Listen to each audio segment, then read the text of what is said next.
We are smack dab in the middle of tax season, and April 15th is quickly approaching. So joining me in Studio 61, Maggie Johndrow from Johndrow Wealth Management. Thanks for being with us. Thanks for having me. So right now people are starting to stress out. It's a very stressful time of year. Sure. When you bring up taxes, people start to just, they start to sweat. That's true. But it doesn't have to be scary, right? What are some important things that people need to keep in mind? Sure. The deadline, of course. So you mentioned April 15th is the deadline. Now, if you can't get your ducks in a row before that, that's okay. You can file an extension up to October 15th. So you have some time if you can't meet that deadline. But do know that if you file an extension, it's not an extension to pay, it's an extension to file. So you may face some penalties or interest every month that goes by to October.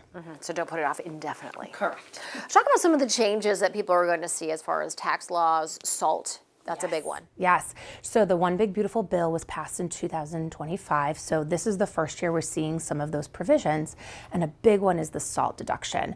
So back during President Trump's first presidency, he passed the Tax Cuts and Jobs Act, and that brought the SALT deduction, or the state and local tax deduction, capped at $10,000. Here in Connecticut, our property taxes for many are more than $10,000. So it really hurt disproportionately New England, California, DC, here in Connecticut. So the great news is that $10,000 with this new bill has been raised to $40,000. So you're getting so much more room to deduct your state and local taxes against your federal ones.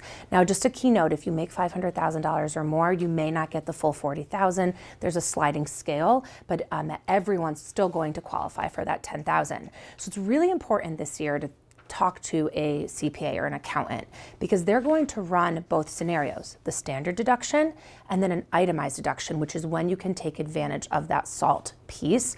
It might be more favorable this year to itemize.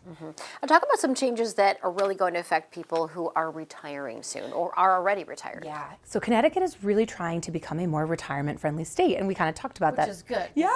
We have a bad reputation. Exactly. We really do. Yeah. When I've been reading this, I'm like, oh, this is great. Yeah. And so specifically, actually, and this is wonderful for service workers. So think of your teachers, your police officers, your military personnel. Thanking them for their service. They are getting more favorable tax benefits. So an example is pensions. If you're single and you earn your pension $75,000, and if you're married and filing jointly and your pension's $100,000 or less, that amount won't be included in your adjustable gross income. So essentially, you're not going to get taxed on that. And that was always kind of the rule, but there was this big cliff. So if you made $101,000, none of this applied to you. But now it's a sliding scale, so it's so much more favorable. Military personnel, their pensions won't be taxed in Connecticut. Some Social Security benefits won't be taxed in Connecticut up to certain thresholds. So and for teachers, 50% of their pension won't be taxed here in Connecticut in retirement. So there's some really great tax-friendly, retirement-friendly provisions that the state has offered. Any changes for service workers that they should be mindful of? Oh, great question. Yes. So tips are up to $25,000 a year are not going to be taxed anymore, which is huge for those workers. And then if you have overtime, up to $12,500 for a single filer won't be taxed.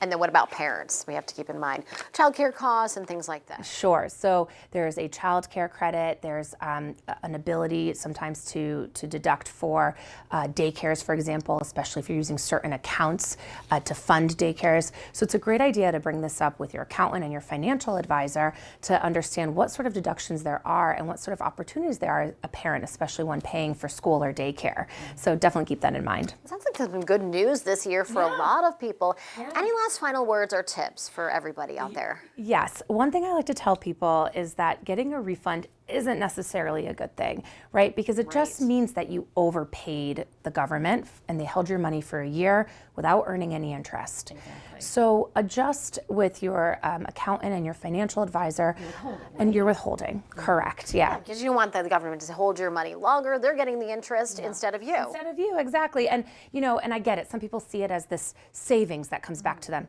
Let's just automate your savings for you and put it into a high yield savings account. They're still returning 3 to 4% interest per year, much better than 0% from the government. Yeah, really good tips. Maggie, thanks so much. I appreciate your time. Thank you for having me. Really helpful to our viewers. Great. Thanks so much.